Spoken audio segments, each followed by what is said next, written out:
ekintu kyabe kye baakola ekyo okwassociatinga ne audience y'abasiraamu kijja bagaggawaza obanga sho bazeetegekera okufunamu ssente kijja bagaggawaza kirungi omanyi buli wobeera ng'otambula naye nga dyolaga tomanyiiyo ojja kutambula otuuke n'ebungereza oyitewo abantu bakomplainingako kigambo kye tuyita target audience you can't olina okumanya wawoolaga however tosobola tekigana kutapinga energy yo buli wamu naye ate olina okumanya waliwo omuyimbi wa Gagamelo bamuyita n'omusajja omuvuko w'amaaso oyo akola shop ku Big Zone buli mwaka naye sifiina akola oluyimba lwe nati Big Zone ejjula buli mwaka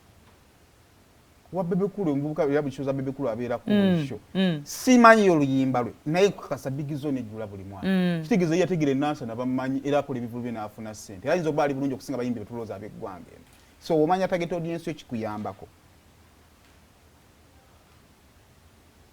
tegirina kale weba tugirina tugireka tunaafiirako nfiire n'obudde buwedde